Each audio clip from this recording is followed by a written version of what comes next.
Treasures of the Void. The first time we saw the cave, it seemed ordinary, just a jagged mouth carved into the base of a towering cliff, half swallowed by the shadows of dense forest. The wind whispered through the trees like a warning, but no one paid attention. We were too busy chasing legends, clutching brittle parchment maps and deciphering cryptic symbols etched centuries ago. The locals had called it the Hollow Vault, speaking of it in hushed tones, as if invoking its name would invite misfortune. It wasn't on any official records, but every whispered tale painted it as a place of immense fortune. Treasures beyond imagination, they said, left untouched because of a curse no one dared to challenge. We laughed at the idea of curses. We were archaeologists, armed with knowledge and technology, not peasants bowing to superstition. Our team of 5 had tackled sites across the globe, temples submerged in jungles, shipwrecks lost to oceans, even crypts beneath bustling cities. But nothing prepared us for the air that clung to that cave like a second skin, thick and heavy, damp with decay. It was the kind of dark that seemed alive, pressing against our flashlights, swallowing their beams. The stone walls were smooth in places, almost polished, but marred with carvings that didn't match any script we'd seen before. They twisted and coiled like something alive, something moving when you weren't looking directly at them. Jackson, our lead, was the first to make a joke, trying to break the tension. "Looks like someone started a cave mural and forgot the rest of the instructions," he said, his voice echoing unnervingly. We laughed, but it felt hollow, forced. Something about this place made even humor seem fragile, like it might shatter and leave behind silence so absolute it would devour us whole. Deeper inside, the air turned colder, not just the kind of cold that chills your skin, but the kind that creeps into your bones and makes your thoughts sluggish. The floor dipped slightly, revealing a cavernous chamber illuminated by an otherworldly glow. It wasn't coming from our lights. The source was unmistakable, a pile of treasures heaped like a dragon's hoard, gleaming with an unnatural sheen. Gold chalices, ruby-studded necklaces, and uncut gems the size of fists shimmered as though they held their own light. But it wasn't their beauty that held us captive, it was the way the glow seemed to pulse, faintly, like a heartbeat. No one moved for what felt like hours, and when someone finally did, it was Sarah. Her hand hovered over a dagger encrusted with emeralds, her eyes wide, mesmerized. "It's not real," she murmured, almost to herself. "It can't be real." "Don't touch it," I blurted, my voice cracking. Everyone turned to me, startled. I didn't know why I said it, just that the words came unbidden, clawing their way out. Sarah hesitated, her fingers trembling, but then Jackson laughed again, louder this time, more confident, and the spell broke. "Relax," he said. "It's just metal and rocks. We've seen 100 like it." And then, before anyone could stop him, he reached out and grabbed a coin from the pile. The change was immediate. Jackson froze, his back rigid, his hand clutching the coin so tightly his knuckles turned white. We all called his name, but he didn't respond. His flashlight tumbled to the ground, its beam tilting wildly as it spun. When he finally turned to face us, my stomach dropped. His eyes, once sharp and full of life, were empty. Not just blank, but gone. They were black voids, vast and hollow, swallowing the light without reflecting it. His face was still Jackson's, but it wasn't him. It was like looking at a puppet waiting for someone to pull the strings. "Jackson?"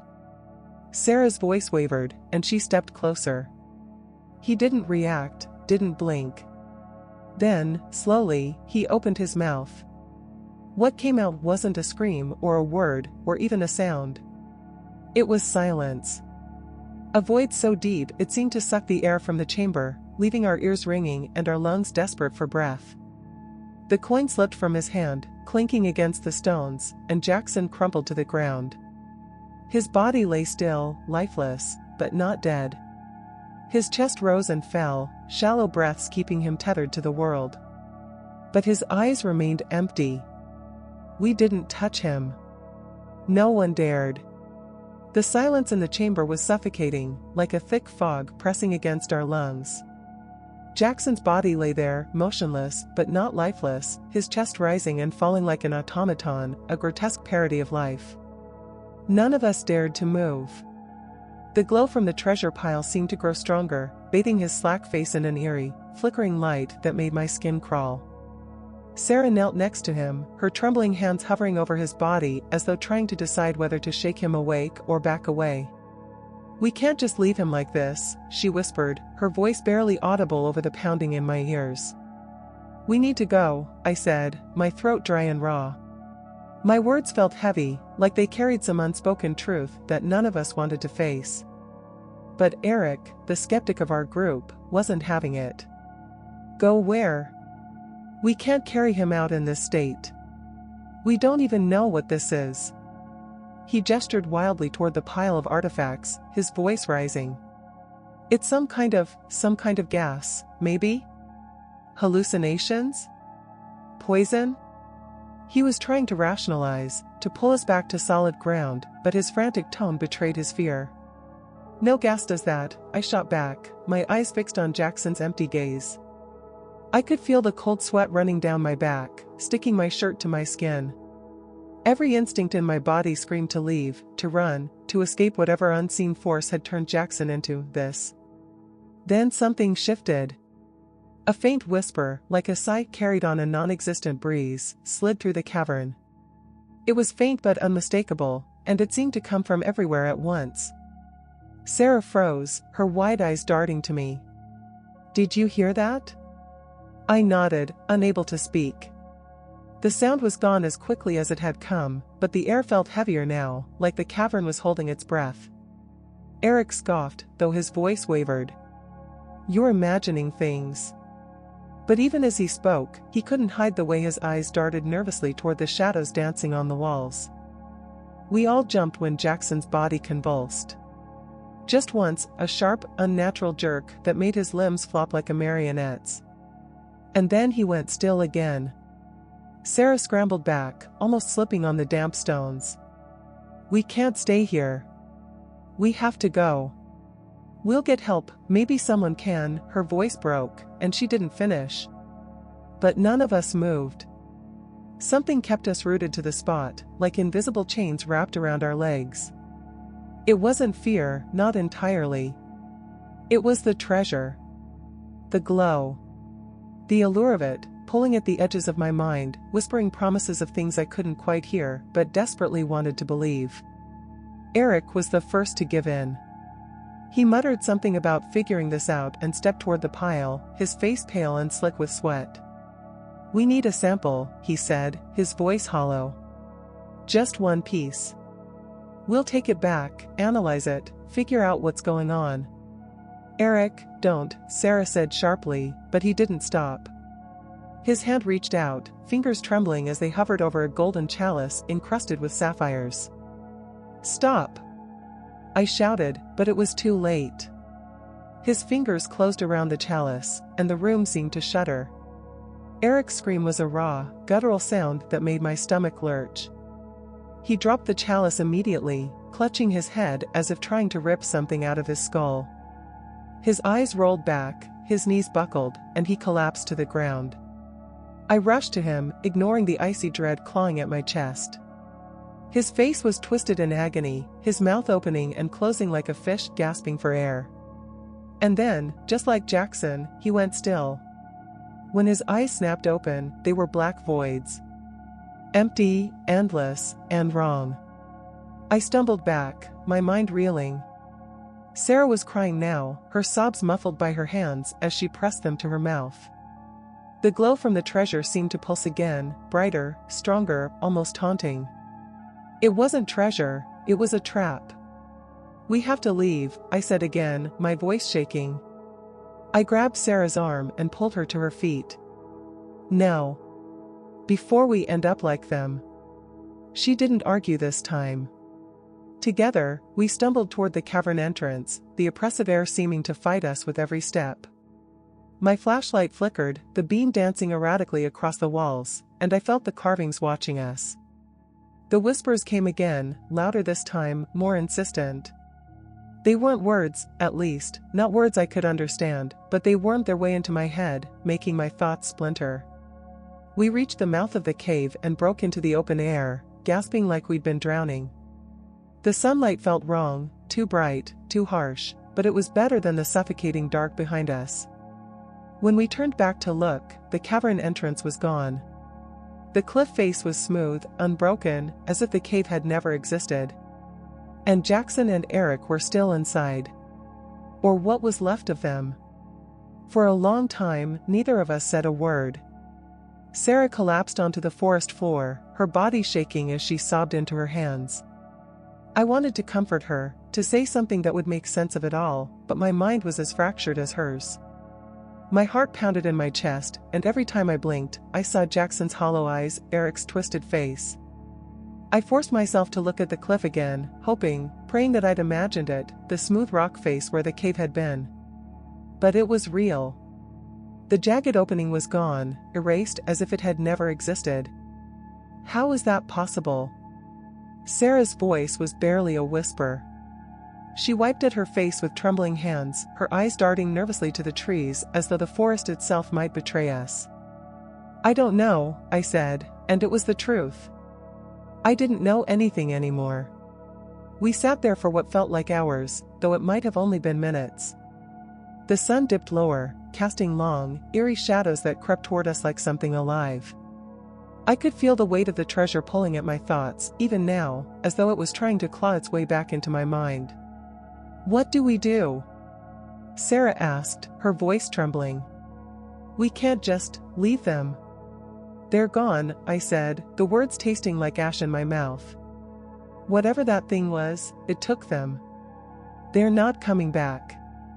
But their bodies aren't them anymore, I interrupted, harsher than I intended. I softened my tone. You saw what happened. They're not alive in there. Not the way we are. She nodded slowly, her eyes glassy. I knew she didn't fully believe me. Hell, I wasn't sure I believed myself. We decided to head back to the village, though neither of us wanted to admit it was for help. What could we say? That a cave full of cursed treasure had stolen the souls of our friends and then vanished into thin air? It sounded insane even in my head. But staying here wasn't an option, and the forest was starting to feel like it was closing in around us. The hike back was brutal. The path seemed longer, steeper, as though the forest had grown while we were inside. The air felt heavier with each step, and the shadows stretched unnaturally, refusing to fade even as the sun set. I kept glancing over my shoulder, half expecting to see Jackson or Eric following us, their empty eyes glowing in the dark. When we finally stumbled into the village, it was nearly night. The streets were deserted, the houses dark, but the bar at the center of town still had its lights on. We made our way inside, our legs shaking, our breaths ragged. The bartender looked up as we entered, his expression shifting from curiosity to concern. You two look like you've seen a ghost, he said, his voice gruff, but not unkind. I wanted to laugh, but it came out as a strangled cough. Something like that, I muttered, sinking onto a stool. Sarah followed, her hands gripping the edge of the counter like it was the only thing keeping her grounded. What happened? The bartender asked, pouring 2 glasses of water without us having to ask. I hesitated, glancing at Sarah. She shook her head, her face pale and tight. We lost some friends, I said finally. In the forest. His expression darkened, and he set the glasses down with a soft clink. You went to the hollow vault, didn't you? My blood ran cold. I hadn't mentioned the cave, or its name. He sighed, rubbing a hand over his weathered face. I told them to close off that path years ago. Stupid legends. They should have listened. What do you know about it? I asked, my voice sharper than I intended. He didn't answer right away, his gaze fixed on a spot somewhere behind us, as though seeing something far away. It's not just a cave, he said finally. It's a place that takes. A place that feeds. On what? Sarah asked, her voice small. On you, he said simply. Your essence, your soul, whatever you want to call it. It lures you in with promises of riches, and then strips you bare. Leaves behind a shell that looks like you, but isn't. And it doesn't stop there. What do you mean? I demanded, leaning forward. He looked at me then, his eyes dark and tired. You escaped, he said. But it's still with you. The hollow vault doesn't let go that easily. His words hung in the air like a guillotine.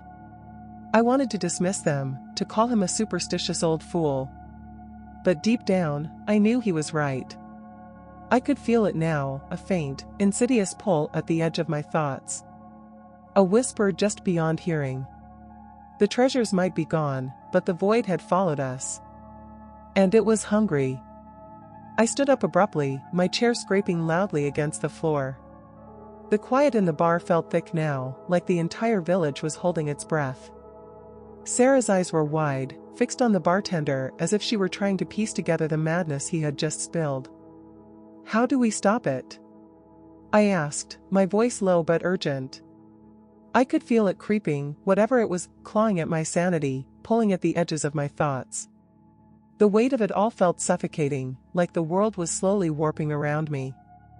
The bartender didn't answer immediately. He just stared at me, his face carved from stone, eyes weary but knowing. You don't, he said, finally. Not once it's latched on. The vault doesn't give up that easy. I felt my stomach churn. What happens to us? Sarah asked, her voice barely above a whisper, her hands trembling as she gripped the edge of the counter.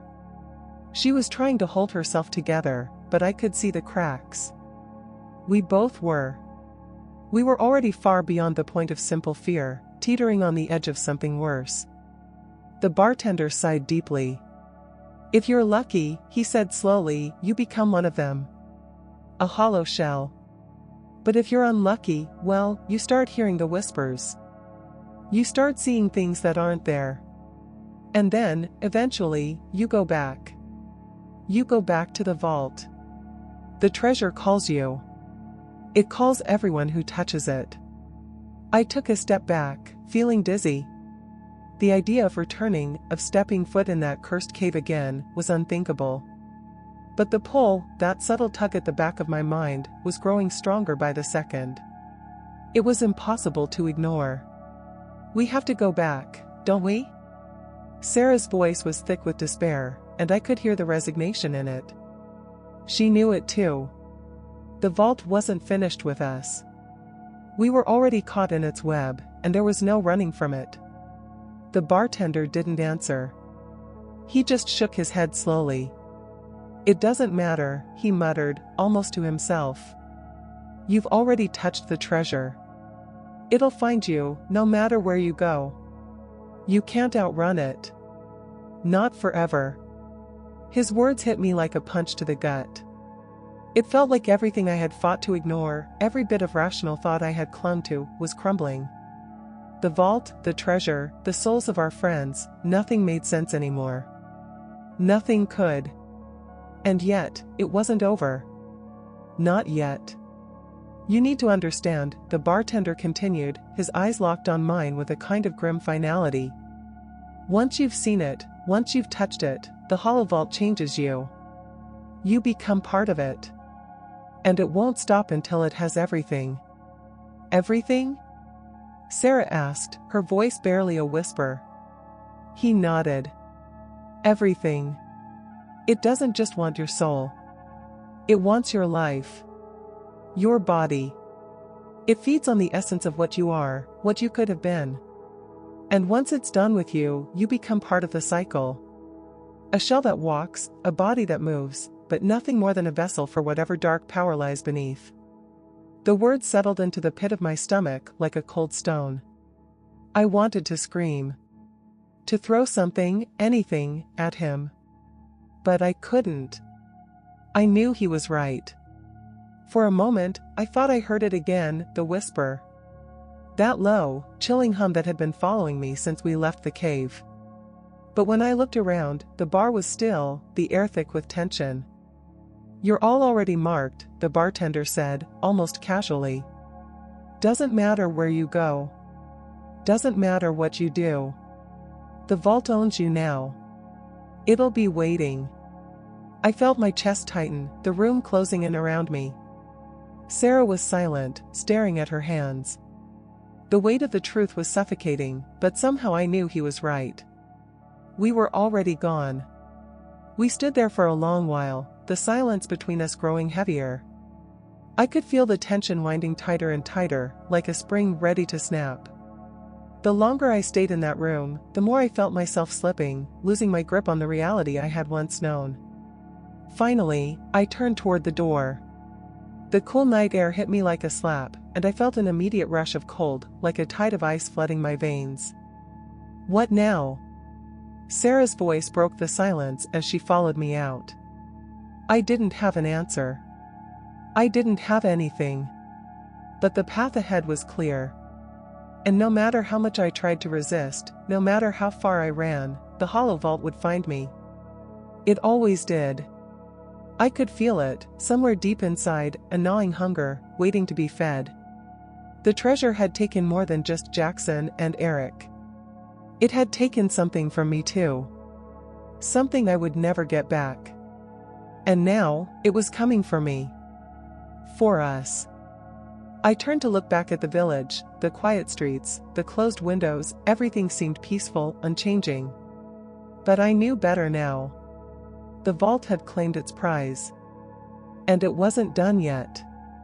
I felt a shiver run down my spine, and for the first time since I had stepped foot in that cursed cave, I understood. There was no escaping the treasure. There was no escaping the hollow vault. And it would never let us go.